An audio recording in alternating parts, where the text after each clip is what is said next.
So this will take about 45 seconds to a minute to go on Facebook Live. So hang on 1 second.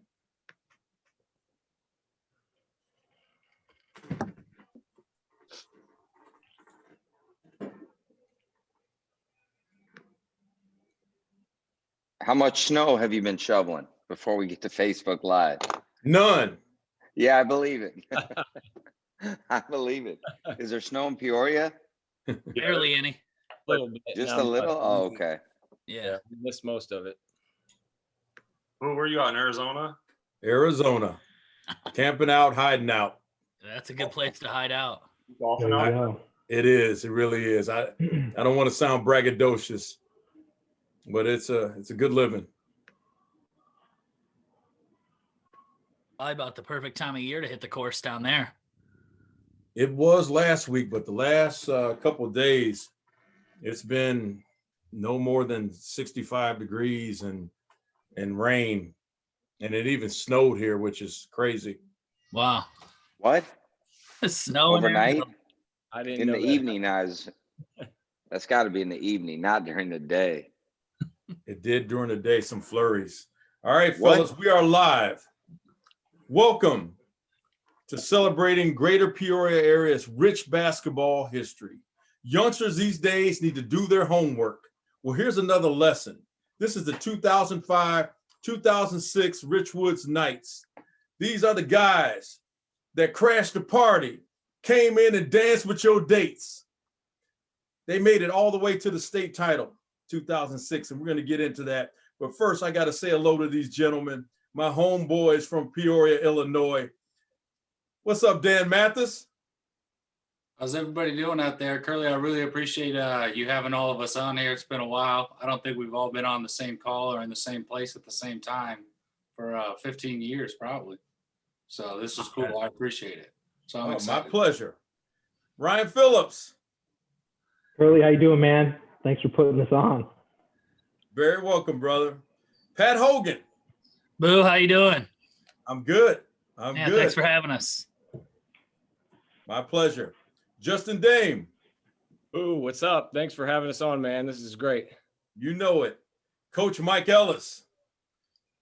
Curly, truly appreciate, not just having us on, but all you do to keep alive, the tradition and the history of Peoria basketball. Even though I live in Evanston, I think people around here even know how special Peoria basketball is, and you play a huge role in that storytelling. So thank you for all you do. Oh, very welcome. We know we can't talk about the present. Hopefully soon we'll be able to talk about the near future. So we got to celebrate the past. So that's what we're going to do tonight. But first, what's up, Big Bill Cole? What's going on, Bo? Thanks for putting this on. This is like like Dan said, we've never really been in the same place or got to hang out since the team finished. But we're all here together. This is like a little reunion for us. Even though it's great for your show, it's good for us as well. So thank you for doing this. Very welcome, brother. All right. Well, before we get into the 2005-2006 season that you guys are famous for, we got to go back. We got to take it back and find out something about all of you. So I'm going to start with Dan.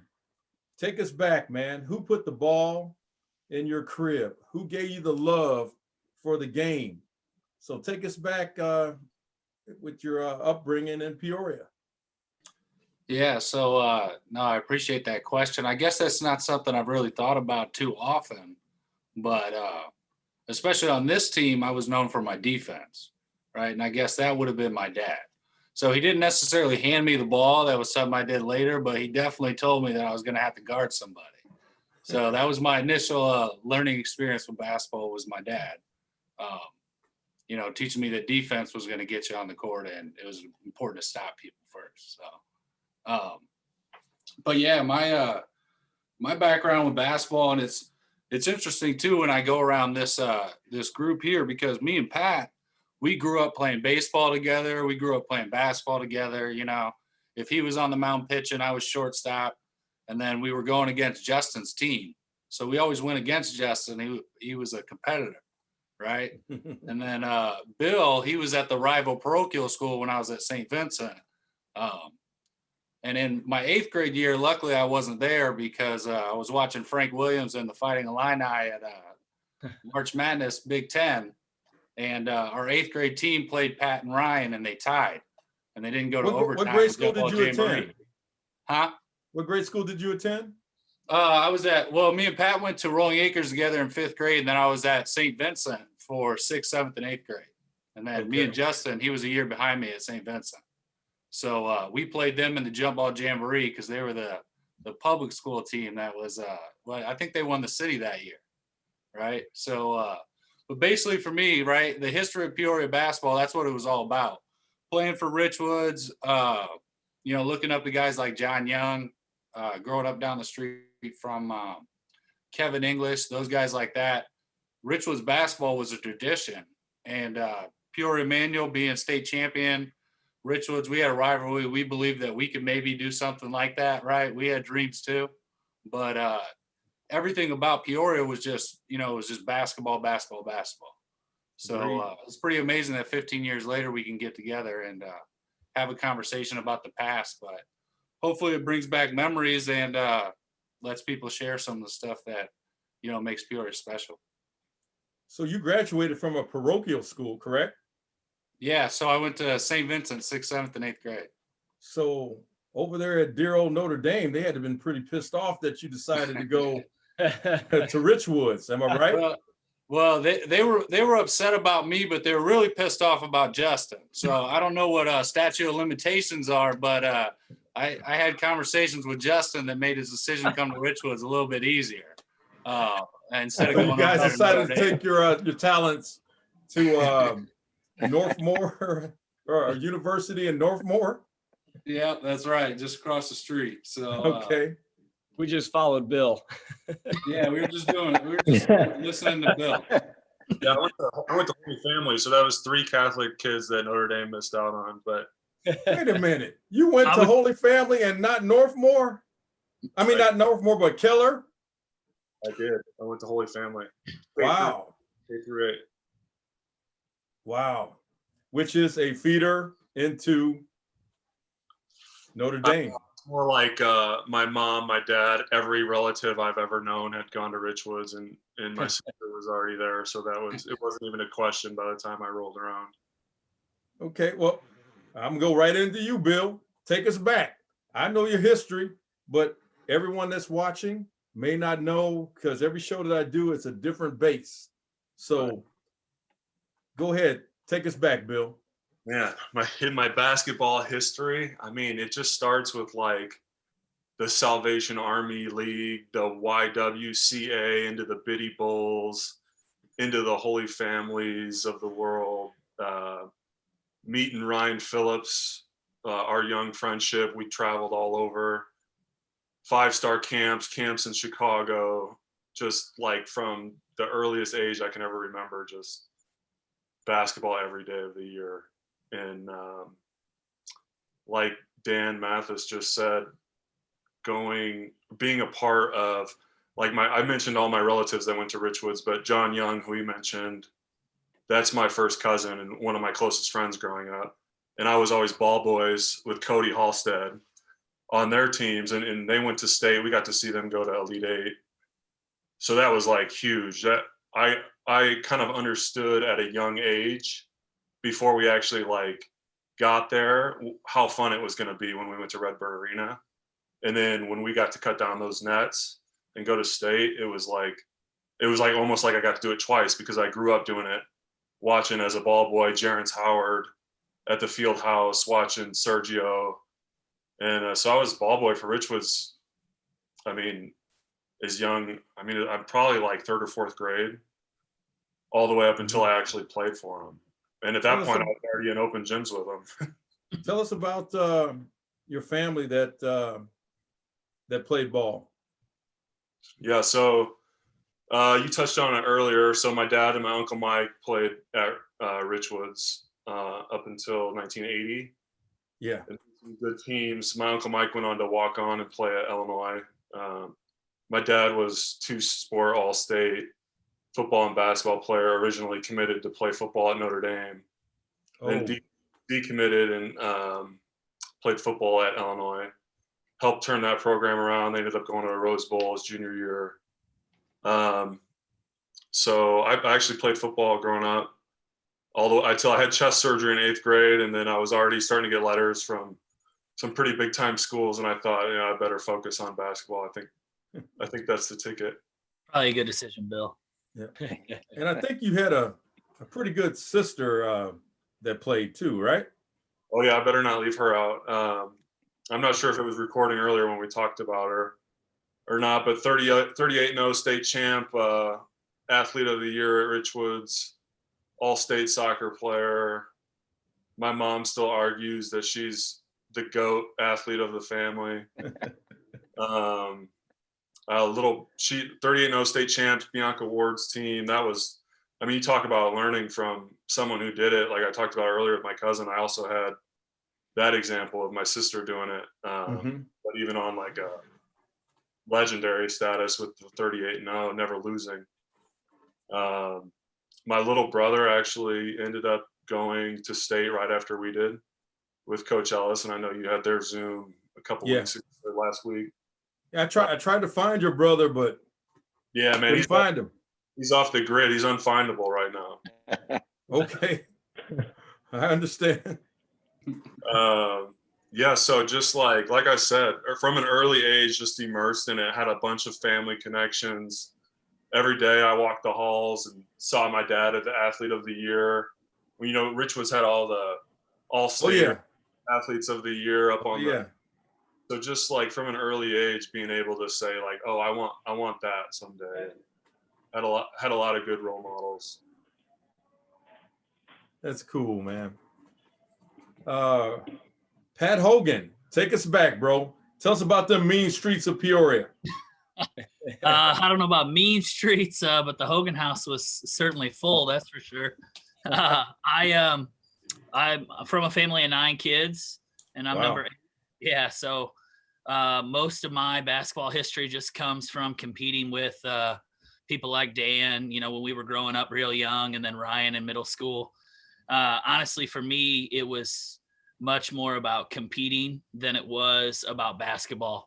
I played basketball, baseball, golf, a little bit of everything.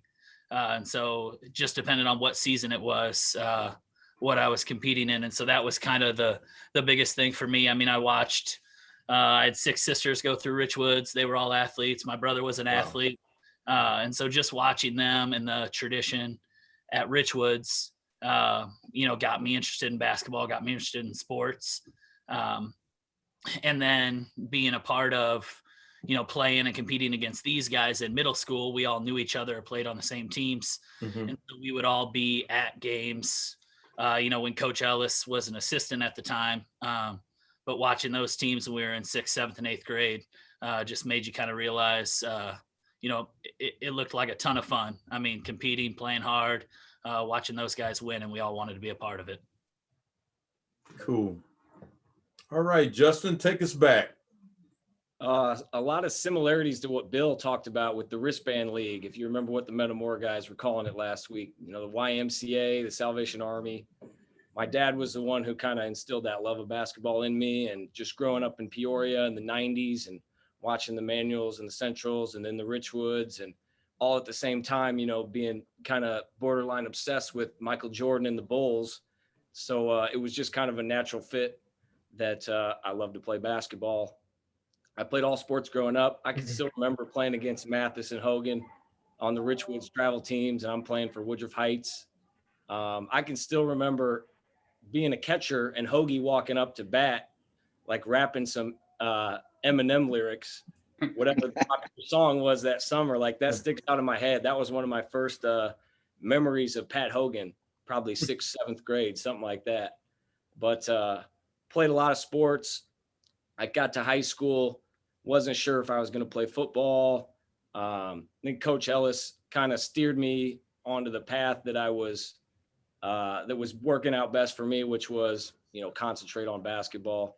I was a good football player. I was never going to be Sherrick McManus, but Coach really did a good job I thought making me feel comfortable at Richwoods because, like Dan said, I was not a public school kid, so I didn't know a whole lot of those kids. I started coming to Richwoods open gyms in 7th and 8th grade, just playing with the young, with the freshmen, the JV guys. And coach kind of went out of his way to build a relationship with me and make me feel comfortable there. And just kind of saw the talent that was at Richwoods at the time. And a guy like Bill, who was like 6'6", 6'7" as an 8th grader. And then Wow. obviously I knew Mathis for a while, Phillips.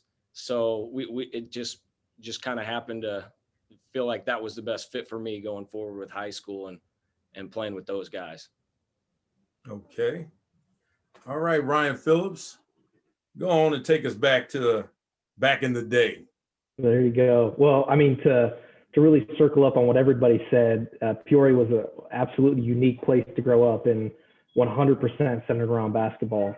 I mean, you saw it like Dan and Justin and everyone said. We all knew each other growing up, whether we were middle school, playing it. And I will say, you know, you mentioned the St. Vincent versus Lindbergh game. I will say, Dan, that was a non-sanctioned game. And if we really did this again, we know it wouldn't be any sort of tie. That's not how we do things. But Hold on. this was a jump ball jamboree. I'm pretty sure someone had to write an essay to get us both in. And I think Steve Corey was on the board and made dang sure we were playing each other. And it was definitely a work in progress. Phillips, You mean to tell me that a parochial school played a District 150 school? Unsanctioned jump ball jamboree. We made sure it happened. Wow. That's a first. Should have gone to overtime, but I'm pretty sure some 4th grade basketball team was coming in behind us. We had to get off the court.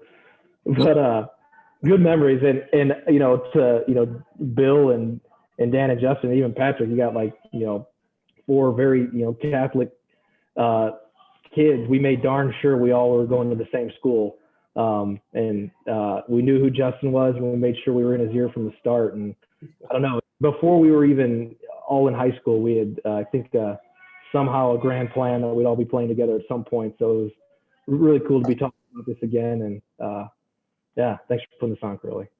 Oh, you're welcome, man. All right, Coach Ellis. This, like I said, every show has a different base, a different audience. So I know you were on a couple weeks back, but please let everybody know your basketball resume, please.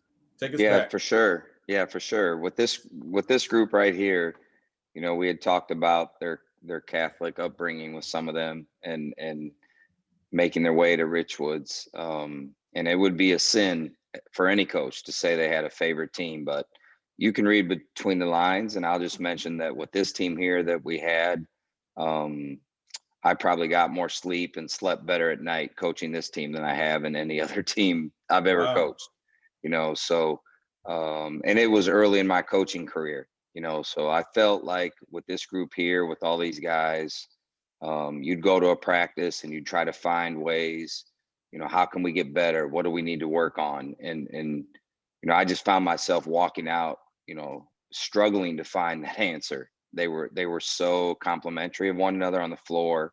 They played to their strengths so well. They were such good people. I never had to check up on them in the classroom, never had to check up on them in the hallways. You just knew that all these people on this call were going to be successful in life. It went way beyond basketball. So for me as a coach to be so young and have it be in my first 3 or 4 years of coaching, I was fortunate.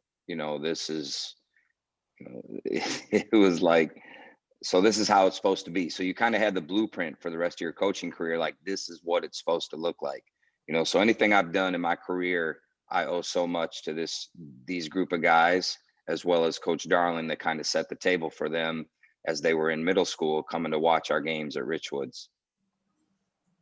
Well, when you talk about the blueprint early on, because I'm going to just segue into the 2005-2006 season.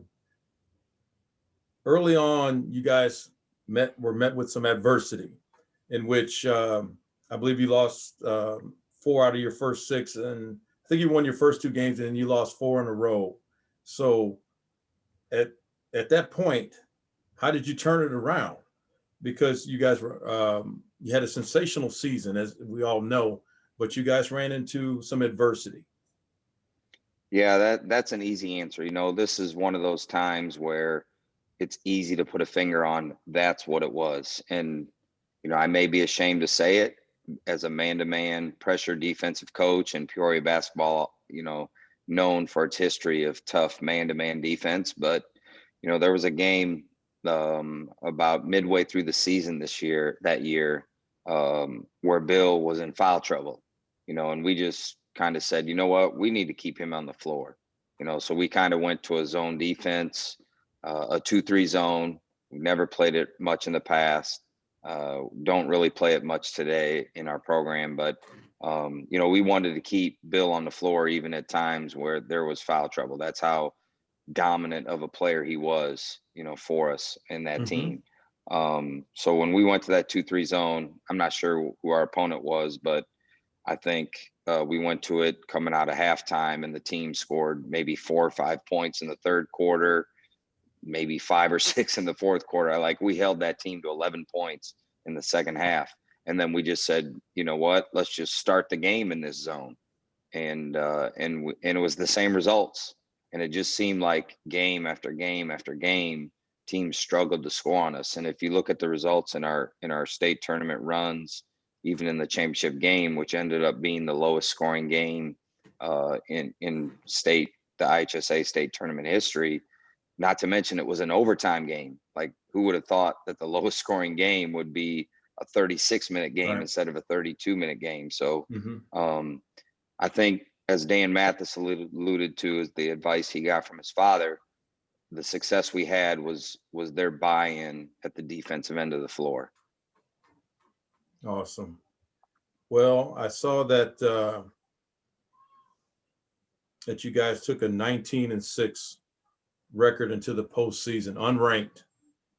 And the polls are usually generated out of Chicago. They didn't give you guys your props. We'd not have been. And you get to the regionals, and you gave Limestone a whooping, 50-28. Cole, you led the scoring with 13, and then in the title game, you guys edged a very tough Pekin team, 43-36, and Hogan, you led with 10. So please tell me your Could you recollection say that again, please? of that region. Could you just say that one more time? Because that had to have been the only time ever that a Hogan led in scoring. You brought that up. I wasn't gonna say nothing, man. That had to have been an accident. They probably what happened is they doubled Bill and didn't guard me at all, is my guess. And so I got a couple open layups. But You always made them pay though, Hoagie. When they played that, when they did that 2-on-1 with Bill and left you wide open, you made them pay. yeah, Limestone did it and Pekin did it, if I remember correctly. I'm pretty sure you hit 3 threes in the first half against Limestone. Yeah, that sounds. Well, Patrick, if they would have had a MVP of the regional, you'd have been holding the trophy.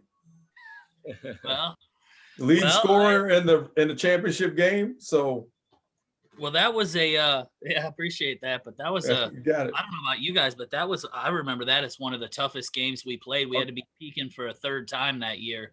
And anytime you have to play at Pekin, that was tough. And so I remember it was a close game. I think Dan might have Dan, did you get maybe a layup and one and a technical in that game or something? Yeah, I definitely got a technical on that game. That's the enforcer. That's the enforcer. Yeah.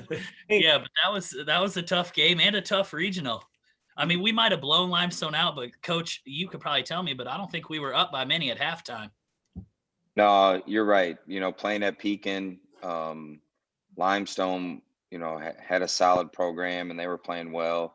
And that game was a struggle to win going away. But the next game in the championship game against Pekin, I believe it was a 2-point game after the first quarter. And it may have been 4-2. Yeah. 4-2 after the first quarter against Pekin. So we got all the way to 4 points in 8 minutes. So I think both of us were feeling like Pekin and us needed to turn it up or our season was going to end. So there was some tension there. and that's a great program with a great history of coaches. So to win a regional against Pekin, at Pekin, we felt like, we were going to have a successful postseason. Correct me if I'm wrong, Coach, but I think you put in a rule for anybody who got a technical a couple weeks before that, where they had to sit the rest of the game, but it didn't apply to Mathis. I don't remember him sitting the rest of the game. No. We talked about that. We talked about that with Tony Frazier last week, because he got a technical in the sectional championship game. So maybe I learned my lesson and then got rid of that rule. That might have been my lesson that I learned. But Dan had an edge about him. That was the great part about Dan. Like, we would have never been state runner-ups without Dan Mathis. And in terms of a player showing up at a basketball camp or being judged by his talents and abilities, potential is a big word thrown around.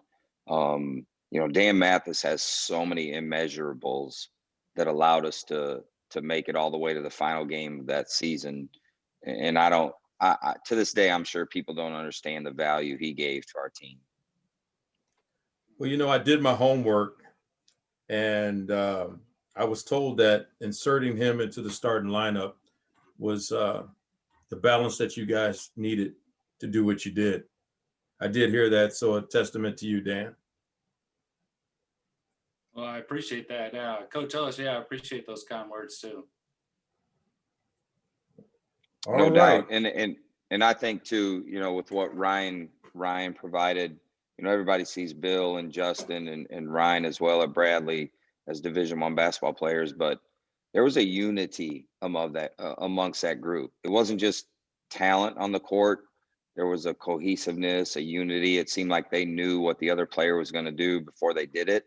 Mm-hmm. And it just speaks to the connection, that they had. Okay. So tell me about some of the other players on the team that supported you guys. Well, I think the big thing when you talk about support players, and I know Coach Ellis just gave me a lot of credit, but Pat Hogan is a locker room leader, and he's a closer. I mean, he's been that way when we were in grade school, coming up in baseball and basketball, anything. If Pat Hogan's in a situation, he's going to make the right call on it. And he really stepped up and got control of a leadership position on the team and kind of put everybody in line. And that's what Pat does. He holds everybody accountable because he has a high accountability for himself. So cool. Yeah, Pat was the guy that every coach loves to have on their team because he's a coach on the floor. Every coach, it's so hard to get kids to talk, especially these days on the court, but you never had a problem getting Pat Hogan to call somebody out, calling out a screen or calling out, I got ball. And he was always in the right spot at the right time. I use him as an example with my guys at Metamora. They have no idea who he is, but I tell them, you got to be like an asshole out here on the court. I mean, guys got to hate playing against you. They got to get annoyed hearing your voice so much that they're tired of seeing you out here. They don't want to play you again. That's kind of how Pat Hogan was. He'd throw an elbow at you every time you run by. He might grab your jersey. He's doing anything he can to get inside your head. And you turn on a game film. I put on a couple games over the summer, just bored at home, during the lockdowns, and I'm on my treadmill trying to find something to do. So I watched a few games, and the first thing you can hear is Pat Hogan yelling throughout the whole defensive possession. He just never stops. And it's just the glue guys like that. They're really hard to find. Well, I think those are nice words, boys. I appreciate it. But I think that was kind of the best part about our team is, Coach talks about how we knew what the other people were doing was because, and being a coach now, we all knew our role so well. I mean, my role was not to shoot. My role was not to bring the ball up the court. I had other things I could do well on the court, and those were not some of them. And so when you have guys like, you could give it to Justin to knock a shot down, you could give it to Phillips to slash towards the hole, Bill could score in different areas, and they're just, those weren't things that all of us needed to do. And I think that's one thing when I look back on our team that what made us so successful is the roles that we all filled, and it wasn't just the 5 of us either. I mean, we had a great bench and a great group behind. Tell me about some of the reserves. We got a shout out to guys like Nick Morgan, Matt Coates, Courtney Smith, Cody Halstead, a lot of guys that were there that played an integral role on the team in a lot of games and came in and just worked their butts off in practice all the time. We had some battles throughout the season. I can remember a couple times guys almost going to blows in practice. I can remember me and Dan getting into it one time, and it's kind of one of those, coaches trying to up the intensity, and it's like, you don't want to cross that line, but it's getting real chippy and we're shoving each other and knocking each other over. And eventually you had to kind of calm it down, but we had a lot of practices like that. Michael Jordan, Steve Kerr. No punches were thrown, at least not that year. Somebody in here's face broke a hand. That's all I know. Hey. Allegedly. All right. We had guys. Frankie Polnitz was on there. Ned Matuzak, to Carlos Ross. We had guys that competed every day in practice that were really fun to be around. That challenged all of us, and that, you don't, like Coach was talking about with Dan. You're not successful in the postseason if you don't go 1 through 15 with your roles and being part of the team. And those guys were all such a big part of our team. Well, you guys get to the sectional, and you got East Moline, and you edged them 42-38 with Justin leading all scores with 18. And then in the title game, sophomore that you guys mentioned, Nick Morgan comes off the bench to lead with 18, beating Washington 57-46. What is your recollection of that sectional tournament? I'll jump in here. I do remember that East Moline game probably better than ever because it was probably one of the worst games I played. I probably had 4 fouls in the first half and fouled out, I believe, in the third quarter. And I was beside myself. And I remember Justin, of all people, had looked at me and basically said, "We're not losing this game. This isn't your last game." And looked me in the eyes. All confidence was with me at that point in time. And I'll never forget that moment. It was unbelievable. And then obviously the rest is history from there. I can remember, I think Bill scored it was at least our first 11 or 12 points. It might have been the first 11 or 12 of the game. I can't remember if they scored, but I can remember the East Moline kids all chanting one-man team the first quarter as Bill's going off, and they got nothing that they can do about it. I remember those Fieldhouse games, to me, in my eyes, like, I've played all over the world. And I don't think I think if I had one game for the rest of my life, I would play it in the field house. You couldn't do it anymore, but my point still stands. It's like, at least in a hypothetical, the atmosphere at those sectional final games against Washington, who we played 3 years in a row. To the rafters, people standing outside. The nerves were going. The court was raised. It was dark. The court was the only light thing in there. Mm-hmm. Everything else was dark. It was just like, that's how, like, basketball in my mind, that's the beauty of it. And then like I touched on it, but like the Washington rivalry, that never, losing Jamar's senior year, so my sophomore year, to Washington, put like the nastiest taste in my mouth to this day.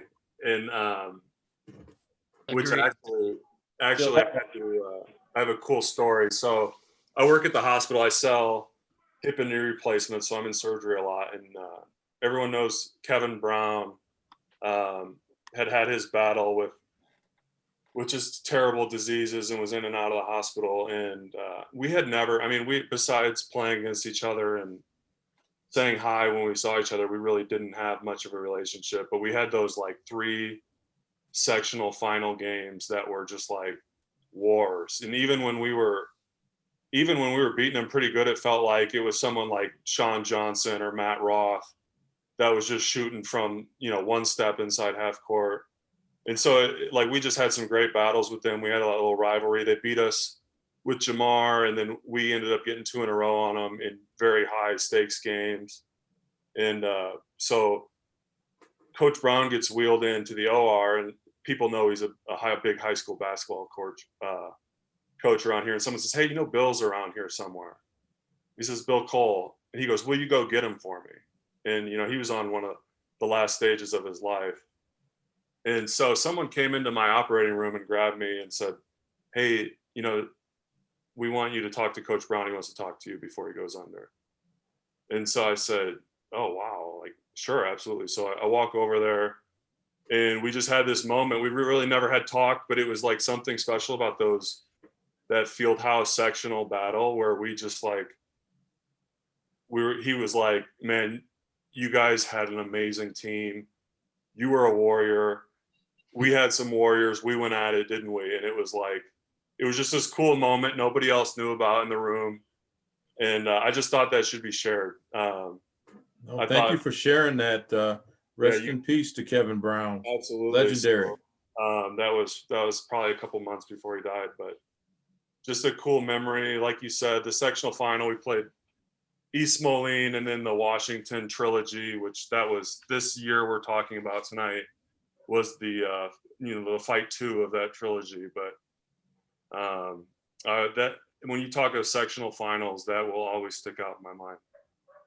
Well, Billy, you remember after that year we lost our junior year and Justin's sophomore year, we get in that summer and Coach Ellis like put a poster board up with pictures from that game. And I was like, man, we're not going to forget about it. Like, you don't have to put pictures up. We're going to remember that they beat Spring open gym. Yeah. I was just thinking about how, like, even today when I was thinking about tonight's call, I was like, man, they just kept popping in my head how bad I hated Washington basketball. Oh, I know. And now I have this mutual respect for him because I realized like it was like our Detroit Pistons moment, but it was like 100%. they just beat the hell out of us our sophomore year. And then Curly, get some revenge junior and senior. it's like that photo we sent you. You can look at each of our faces. That was the Washington game where it was all 5 of us walking out. I gave that as a wedding present to Patrick Hogan on his wedding because that just symbolized us. All of us were 100% intense focus with one mission. And yeah, we'll never forget that. And the field house, like you said, Bill, never forget that place. Yeah, we all had such a chip on our shoulder. All off season, coming off that first loss, the first time we played Washington, and Jamar was sick all week and didn't play as well as he could have. So we kind of felt like, not that we got cheated out of a game, but like, hey, we were supposed to win that game. We were a better team. Mm-hmm. And then come around the next year, everybody's just talking about how great Washington is all year long. And we're like, these guys playing the Middle Illini, they're playing Canton, they're playing Metamora and Morton every night. We had a really tough schedule. Derrick Rose wasn't the best player we played that year. We played Thaddeus Young, who was the number 6. He was a top 10 player, and coach posted his website in the gym. I can remember Bad Thad 33. You guys all remember it. Oh yeah. He gave me nightmares in the post. I've never been sodomized like that in my life. Sure hope not. And I was like the guy rolling my eyes when they were like, yeah, we got to go play this guy. He's supposed to be in the draft. And I was like, yeah. Okay. Well, wasn't that game Memphis Mitchell? Wasn't it like a fairly close game at halftime? And we went out after half thinking we had a chance, and those guys beat us by like 30 in the second half. They might have been the best high school team we ever played in it. Oh my gosh. And I don't know if it was close. They were so good. So we knew what we were capable of. We just weren't as highly regarded. We weren't ranked. So we came in with that. We won like 20 out of 21 games. We lost to Bloomington on senior night, but I don't think we lost going back to the Christmas tournament. Might have been our last loss before that. We really got on a roll, and coach always talks about like January being the most important month of the season. You're either going to get better coming out of your Christmas tournament or you're going to get worse. And we kind of took that to heart, and we started getting a little bit of a rhythm and getting hot, and we started rolling January and February. We felt like there was nobody around in our regional sectional that could play with us, but everybody wanted to just talk about Washington. So we had the ultimate chip on our shoulder for that game, and we had a lot of confidence in ourselves. Well, and Coach Ellis did a great job. I remember during January, he's like, listen, if you can get this win against Manual, you're going to be the top seed in the sectional. And then we'd beat Manual. And then he'd be like, hey, we got to go to Moline tomorrow night. Yeah. If you don't beat Moline tonight, you're not going to be the number 1 seed in the sectional. And it felt like every game was the most important game we were playing.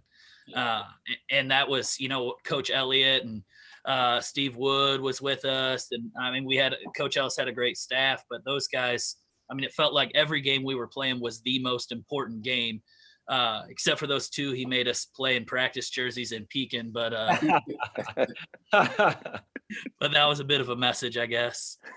Wait a minute.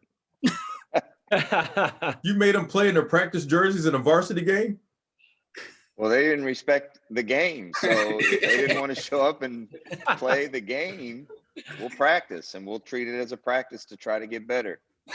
Now we see that a little different, Coach, because Wow. if I remember correctly, we beat Thornridge in like a double overtime game, didn't get done until like 11:30 at night. It was like a 9 p.m. game. Yeah, we come back in the morning, and Moline, I think Paul Bayer or something like that, they beat us. And I just remember we had 38 points, and Justin and Bill each had 18. And the rest of our whole entire team had 2 points. And we come back that night, and our jerseys aren't out. Our practice jerseys are out. And we played the next 2 in practice jerseys. I've never heard that before. Wow. Yeah. So you see why Coach Ellis is going to be in the Hall of Fame one day, right? I don't know about that. Well, into the super sectional, you guys got Bloomington again, correct? Yeah. And you guys had no problems with them, really. I don't know about that. Not quite. Not so Yeah, I think I remember that a little differently. so I do fast. too. 70-55. So, I didn't see the game. I didn't see an article. When I see 70-55, that looks like a pretty good win. We Well, were in I the can. spot. Go ahead, Coach. Yeah, it was. Did you play that game? Where'd you play that super sectional game? It was in their backyard, at Bloomington, so at Redbird Arena. It's in their Okay. backyard. They had already beaten us once. They had an unguardable player in Justin Bocott. He was an all-stater that could pretty much do it all. And it was a close game, for 3.5 quarters. It was, we were down. We were probably trailing more minutes of that game than we were leading. The reason that score looks deceiving is I don't believe in my coaching career, and these guys can vouch for that, but there's never been a greater run that I've been a part of as a coach than that game when we beat Bloomington in the super sectional.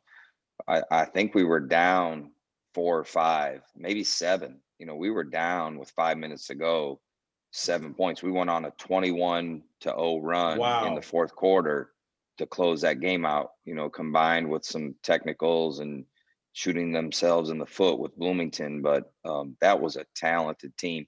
They had Lonnie Lawrence, who to this day is the best rebounder I've ever seen in high school basketball. Coach Ron Rose, who's at Illinois Wesleyan right now, had a great career there. That was his last game coaching in that super sectional with the Bloomington team. That score is very deceiving. That was a team that could have easily been in our situation playing in the finals in the state tournament. They beat us pretty good a couple weeks ago. Our senior night, I mean, they came in and waxed us at home. Oh, well, I see that Justin, you and Bill combined for 36, and you're super sectional champs, and you're going to state. 2-class system, I might add, and usually the super sectional game is on a Tuesday, if I'm not mistaken. So now, unranked, you guys are going to state. You're going to Peoria. And with that being said, what was it like on Wednesday and Thursday, going back to Richwoods, being big men on campus? What was that like? What was that feeling walking the halls? I know you had a pep rally, probably on Thursday. And go ahead, fellas. You can all jump in. Tell us, what was it like knowing that we're going to the Elite Eight? You know what? I'll jump in here. I don't remember much of the, going to school and things like that. All I remember is being so focused on the game. I remember Mike and your coach Ellis put on the music on absolute blast in our practices that we had, that you couldn't hear each other talk. I mean, that's all I remember, is being so focused on who we were playing and what we were doing, that I remember the pep rally, and I remember taking the bus downtown, but much going back to school because I feel like we were all so focused. I don't know about you guys. Yeah, same. I don't remember a lot of the pep rally or the time at school. I can remember the moment it hit us that we were going to win that super sectional. I don't know if I'd gotten fouled or somebody gotten fouled and there was 20 seconds left or something. And we all huddle up before free throws, because that's what we do. And this was kind of one of those, hey guys, we're winning this shit. Like, we're going to state. And I can still get goosebumps just remembering that little huddle up that we had and winning that game. And then the bus ride home was just, something I'll never forget. Coming out of the locker room after showering, seeing all our families and friends. And then just that bus ride home, that feeling was something that you could only top by winning a state championship. But I do remember the practice that we had. I think it was like we came to school. We didn't have to go to class, but we practiced and we worked on, West Aurora's press and how to break West Aurora's press, and coach is still making us run for making mistakes and stuff like that. So it's not like, hey, we're here, we've accomplished anything. No, we're coming to win.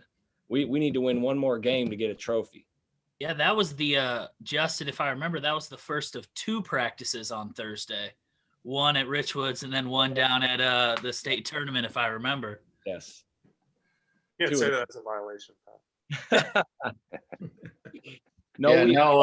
I'll touch on that a little bit, though. I mean, after that super sectional game, we were all in the locker room and we were kind of, we really didn't expect to be there, but we, all of a sudden we're there. We wanted to be there.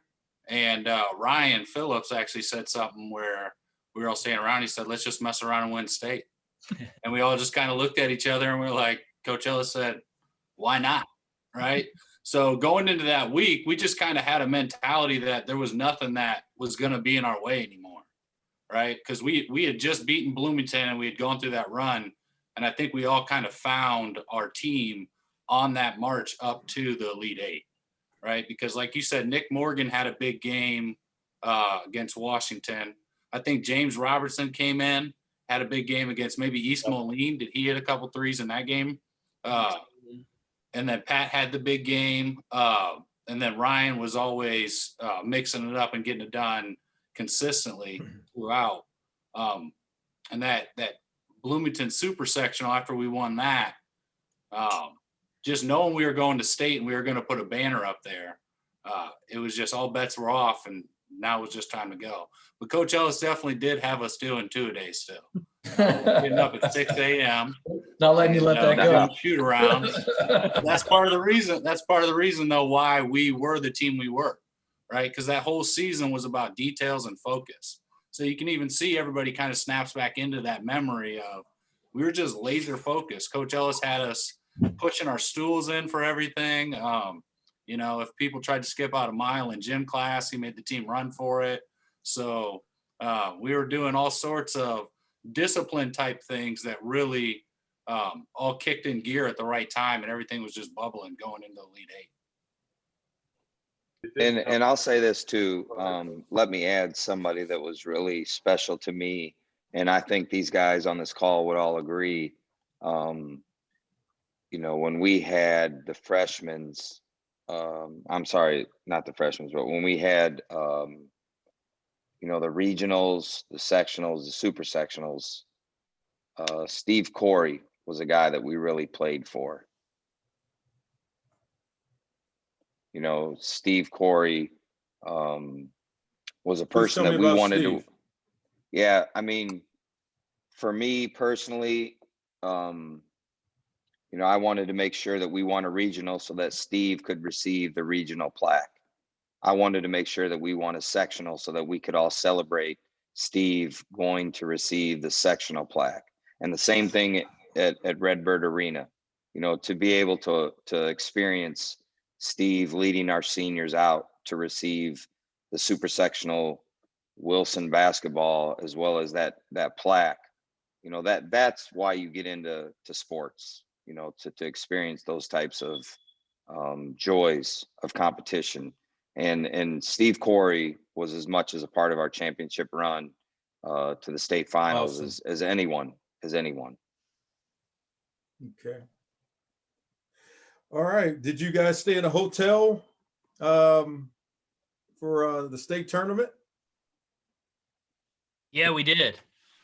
We stayed downtown. That was one thing. I don't know about you guys, but we were kind of excited about doing. I know a weekend prior to that, IVC was at the state tournament, and their coach didn't let them stay downtown. He wanted them to sleep in their own beds and stay in a routine and all that. But yeah, we stayed downtown, and it was kind of nice. It was kind of like you were coach always talked about being on a business trip. And so you felt like that's what we were doing. So, Coach, you didn't have any problems with the guys? They soldiered up? You didn't have to do any bed checks? No, like I said, this group right here was the most, they mentioned it, laser focused. They were laser focused. They played their roles. They didn't try to get outside their talents. They played to their strengths. I mean, honestly, in terms of any coaching clinic, the way these guys played, they taught me how to coach more than anything else. We had Dan Mad Dog Mathis checking the underclassmen if there was anything going on too. So we weren't at all. We couldn't get any girls to the Pure Marquette if we tried. So Coach did not have to worry about that one. Well, there's a bunch of girls next door at Big Al's. They were a little old for us at the time.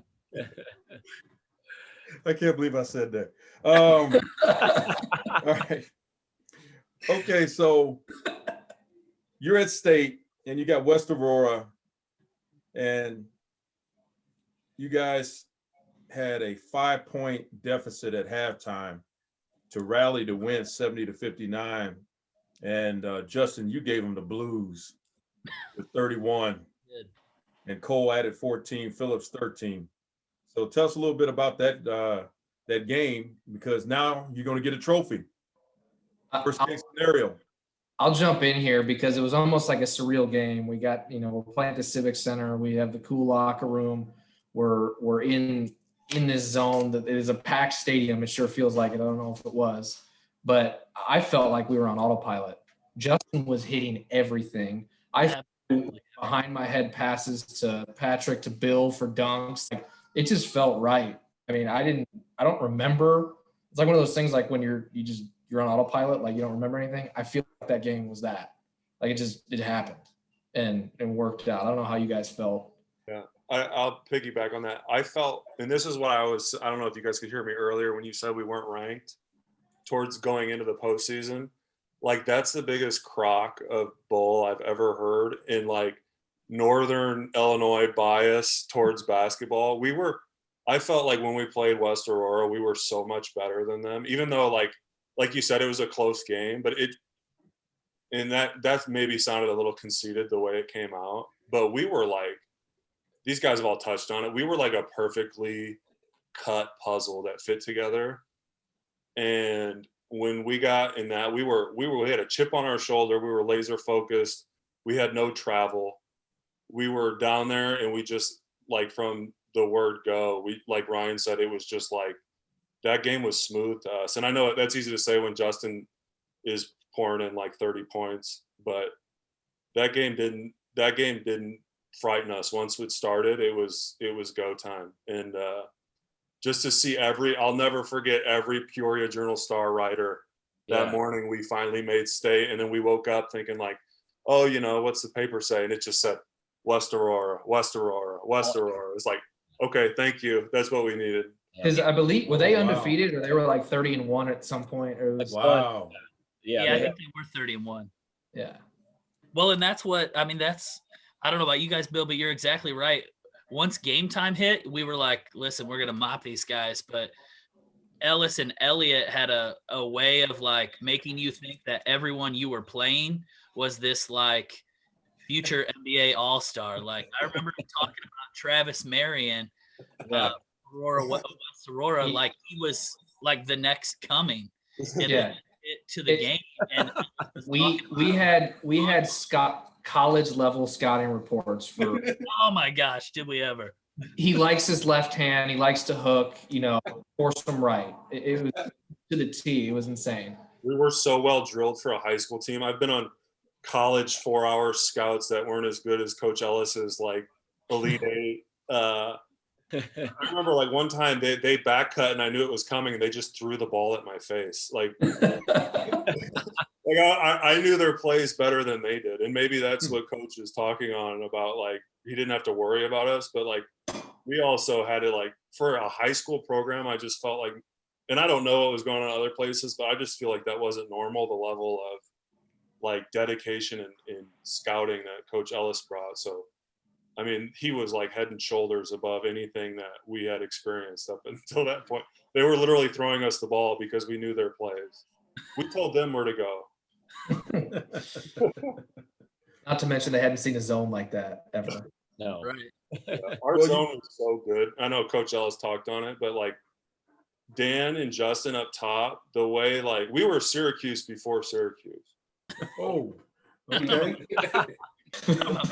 But we would jump in and out of the zone, and we could play like a nasty man-to-man, and then just when we got a little tired or foul trouble or something, we fell back into the zone, and it just confused the daylights out of teams. And we could Ryan and Pat on the wings next to me, super athletic. We'd get every rebound out of that thing.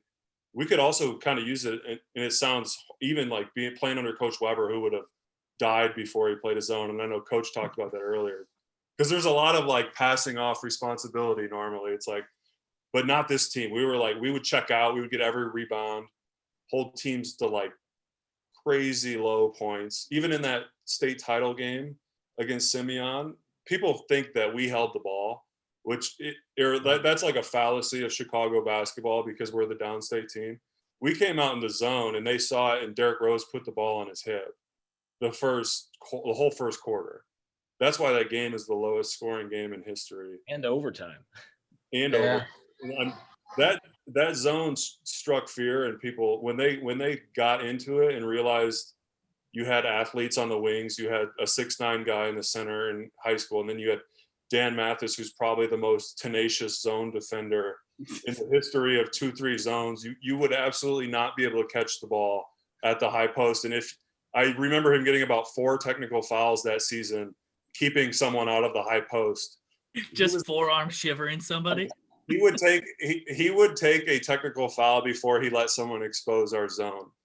And, Wow.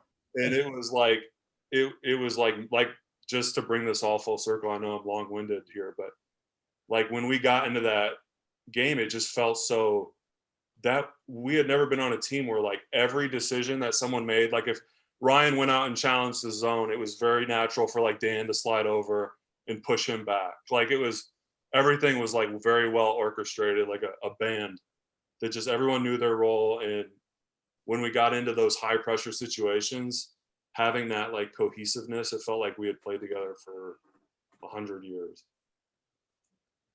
Well, in between that, you guys beat Thornwood 39-26, and Cole, you had a double-double, 14 points and 13 rebounds, but 26 holding them to 26 points.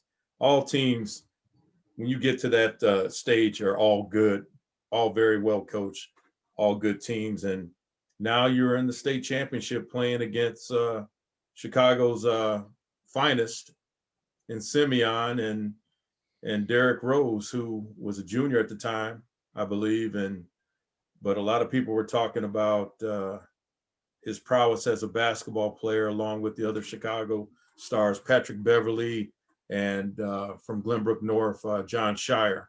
And Sharon Collins, I believe, was also a senior that year. So the hype around the state was this Simeon team, and you guys were unranked. So what was your mindset having to play Simeon, and Derrick Rose? I'll jump in. I'll think it was the same mindset we had going into every game in the playoffs. Chip on our shoulder where we're here. There's no reason we can't be with them. And I do think, like you said, there's this North bias.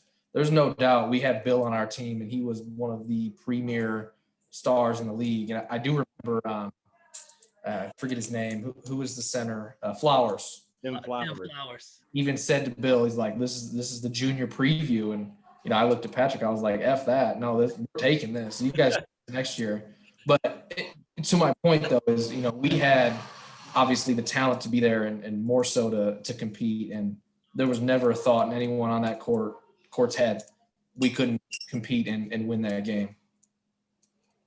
Yeah, so I think too, going in that state championship game, and when I was talking earlier and I was kind of running back who had big games, that state championship game was Ryan's best game. So the only reason we were in it was scoring because Justin got shut down. I set a screen on a kid and knocked him down, and he got right back up and kept guarding Justin. So that was part of our strategy to get Justin open in the beginning of the game. It usually worked, but it didn't work against that kid.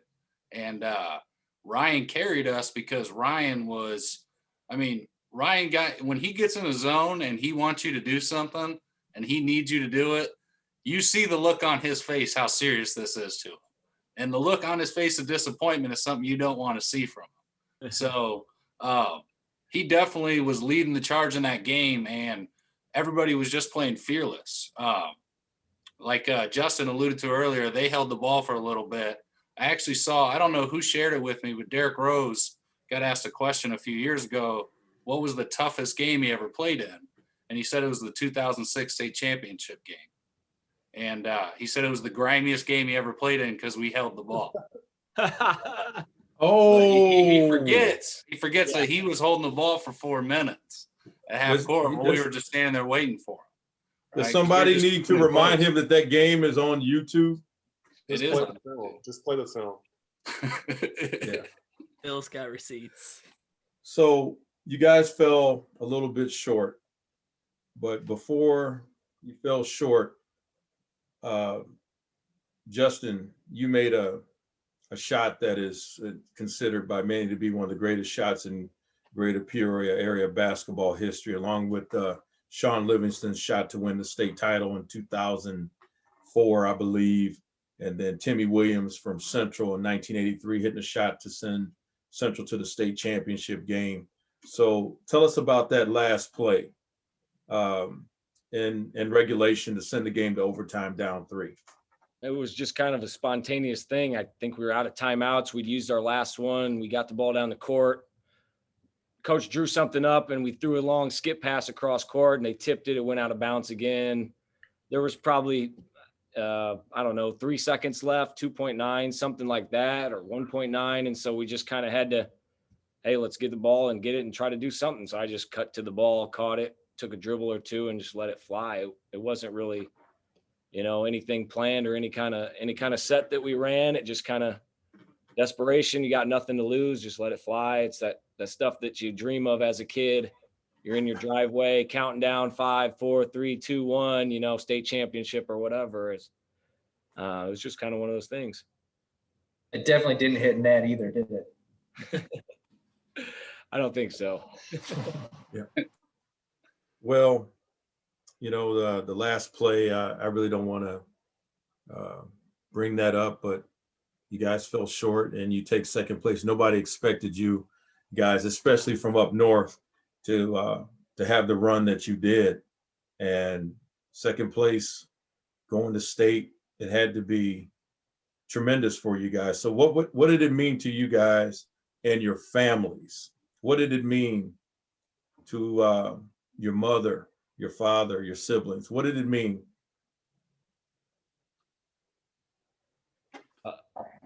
Go ahead, Mathis. Yeah, no, I'd jump in there real quick, and I'm glad you brought up family too, because that was one of the big things about this team. On our whole postseason run, we went to the Phillips house for meals before every game, right? So our families were all cheering together. They were all decorating the cars. That was one of the big things. and Coach Darling got brought up earlier, is well, you want to be the team that walks over and is hugging your parents and celebrating with the fans after the game. So you imagine what that's like, and then you go out there and make sure it doesn't happen. So our families were very much on our minds at all times. You know, I know it means a lot to them. When we were at Phillips's wedding, it gets brought up. You know, living in Peoria out of high school, I mean, that was just basically all everyone talked about, especially because Derrick Rose was doing the MVP thing. Phillips was down at Bradley. So, I mean, there was a lot of years where that got brought up pretty much daily, at least in my life with the people I was around. And it still gets brought up, you know, from time to time and leads to things like this. So very impactful. Please jump in, fellas. If there's anyone that you want to give a shout out to, your families, it could be some teachers, great support that you had, assistant coaches, whoever. I'm giving you the floor, please. I want to shout out my guy, James Robertson. I think I left him off, and if he watches this, he may be mad at me. But shout out to James Robertson, who was a huge part in that run. And, you know, he's actually getting surgery tomorrow. He tore his Achilles. He still plays ball a lot, tore his Achilles. So just thinking about James right now, obviously. But, you know, just the lifetime memories that we created, the things that we can remember that you can talk about with families, or anytime that I run into any of these guys that we can talk about this type of stuff for hours on end. You know, like right now, we could probably go all night telling stories about that season or previous seasons leading up to it, you know, going all the way back to middle school and stuff like that. But, you know, just great lifetime memories. Personally, for me, that weekend kind of helped put me on the map for college coaches, helped me get noticed. So I owe these guys a lot. If we don't ever get to the state championship or the state tournament at all, I don't know where my recruitment goes, what I end up doing after high school. So, you know, I got to offered by Western and Eastern immediately the next week, came in and met with them in coach's office. So, you know, I owe these guys so much just for helping us get to that point and helping me get recognized as a player and, you know, helping me pay for college. Awesome. Awesome. Yeah, I'll just jump in. I mean, obviously my folks, my family, but chill, Bill. Let me get this one. But it was a community. I mean, everyone's family, from everyone on this phone, you know, coach, your family, everybody. It was a community. And I think, you know, after, you know, the buzzer rang and there were tears, I probably, you know, had more tears.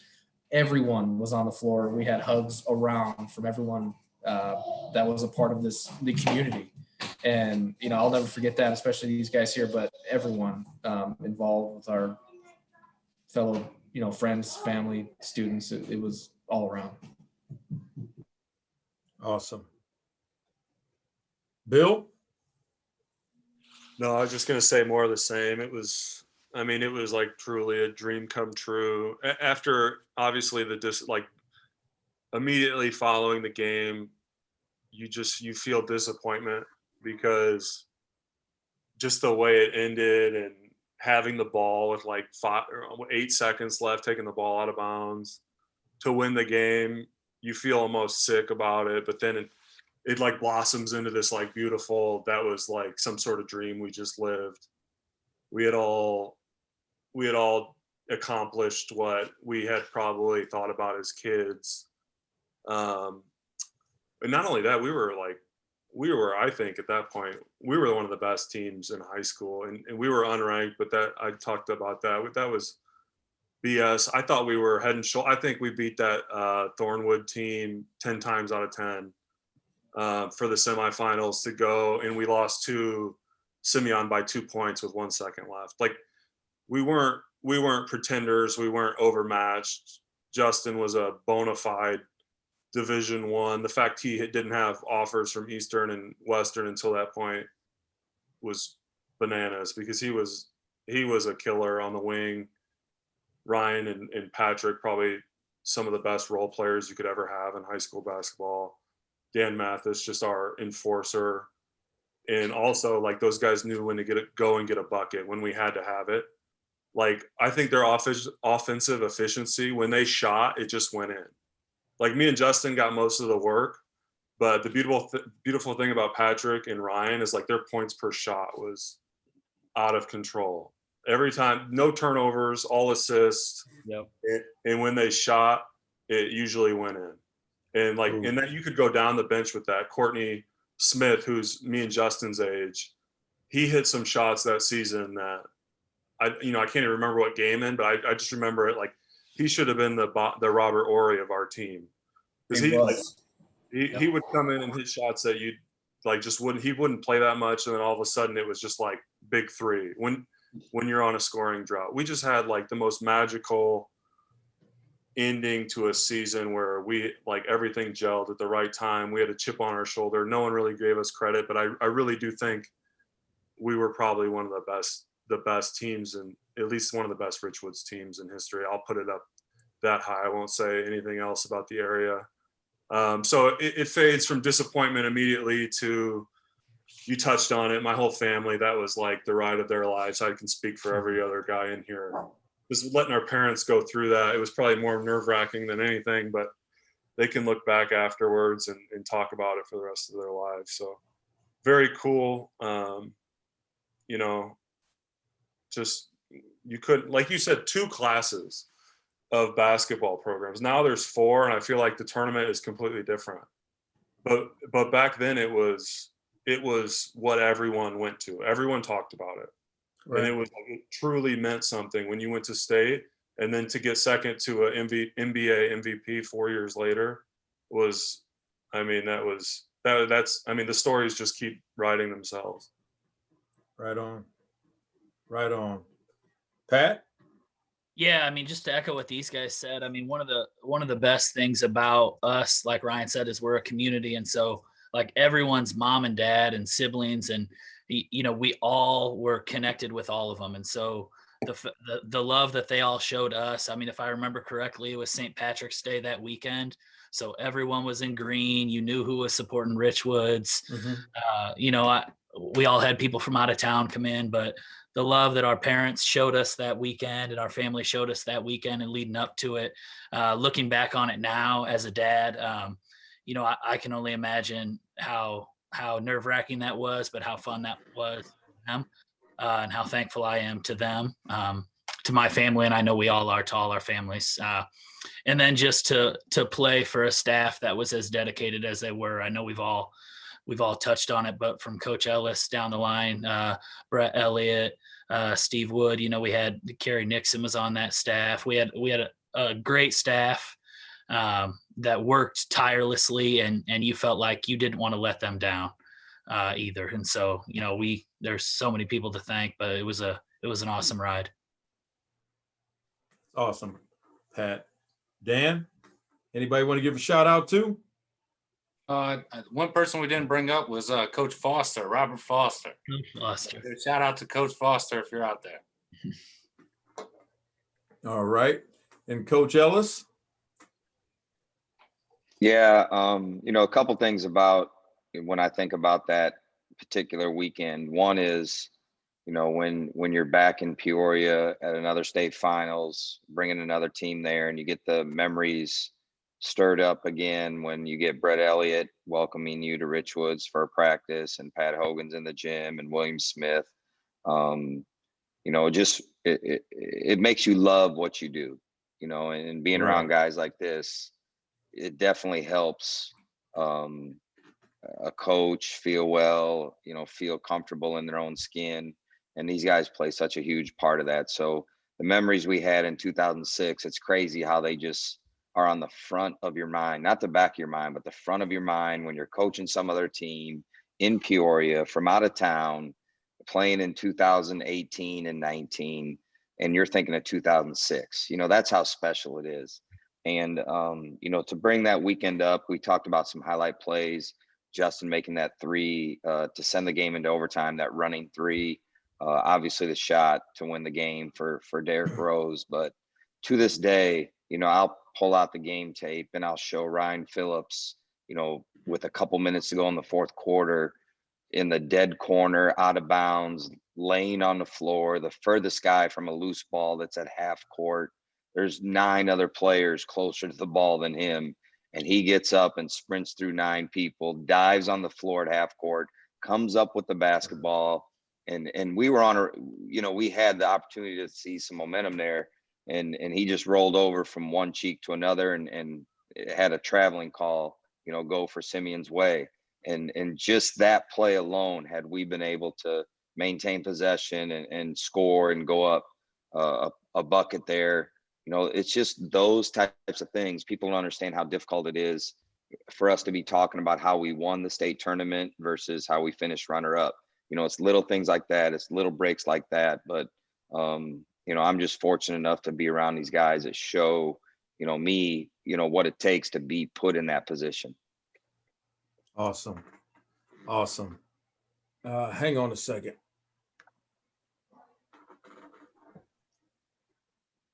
Stevie. Look at our man. Oh man. What's up, Steve? Yes. Yeah, What's up? What's going on? what up, Phillips? How you doing, man? Looking good. Stevie. What There's our up? lawyer. Right. Yeah, I had to bring on Mr. Curry. I heard so many great things about him. I can't wait to meet him in person when I get to town. But I thought it would be fitting to have an important piece of the team on with you guys tonight. So here's my man, Steve. Stevie. How you all doing? Good. Stevie, how you doing? I'm good. Great talk tonight. Thank you. It's good seeing you. You too. Stevie, you're looking good, man. I tried, There you go. The older you get, the tougher it is. Yep, that's right. We all hear that. Coach Ellis, you talked about it a minute ago with Stevie going up and getting the plaque. He grabbed that super sectional plaque so hard he ripped letters off that thing. Still is letterless in the building today. I was so happy. I had trouble controlling my muscles. I was so happy and excited. I just grabbed it, and those things aren't made for my brain. So yeah, if you go look at those plaques and trophies, there's a couple letters missing. No doubt. Love it. Well, awesome. Yeah, Stevie, we can't thank you enough for what you meant to our team and all you did. We know your love for the game and you showing up, never missed a practice. First one, to the practices, last one to leave the practices. He did everything as if he was wearing a uniform each and every day of the season, yet he never got to play 1 second. So for his love for the game and his love for these guys on the Zoom call, as well as other teammates, Stevie, I just want to make sure you understand how much you mean to the community of Peoria. Thank you, Coach. I appreciate it. I love every second of those 4 years. And I just wanted to be a part of the team, no matter what I did. Well, you were a huge part. You definitely were a big part. Oh yeah. That's awesome. This is called Celebrating Greater Peoria Area's Rich Basketball History. And youngsters these days need to do their homework. So this is just another lesson. 2005, 2006 Richwoods Knights. Unranked, but man, y'all kicked some ass and almost shocked the world, so to speak, according to a lot of people. But you guys believed in yourselves, and I have much respect for you. You guys are my homeboys, and I wanted Mr. Curry to come on and say hello to you guys, because I know how much he meant to you. So thank you, Steve, for wanting to be a part of this, brother, and looking forward to meeting you next month when I get to town. Thank you for the invite. I can't wait to meet you too. All right, my brother. And fellas, Dan, Pat, Justin, Coach Billy, and Ryan, thank you for coming on. like I said, you got much respect from old CBJ here. And I wish you guys all the best with everything that's going on that we're having to deal with right now. The divisiveness, this pandemic, it does not stop us from loving each other. So thank you for being on, and God bless you all. Thanks for We having me. appreciate you. Appreciate it, Curly. Really, All thank right. you. Appreciate All it. right, Seeing you fellas. boys. I'll see you soon. See you Okay. guys. And take care. Yep. All right, right. fellas. Bye. See You you guys. See you guys. All right, gang. That's a wrap. That was so much fun visiting with the 2005, 2006 Richwoods Knights, legendary team, legendary coach, and their inspirational leader, Steve Curry. Tomorrow, we're going to take tomorrow night off, but on Thursday, I'm putting together a show with the 2010 Manual Rams that was runner-up in class 2A tournament. I'm putting the show together. Tomorrow at some point, I'll let everybody know who's going to be on, but that'll be for Thursday night. So tonight, have a good night, and I'll see you in 48 hours. God bless you all. Love you.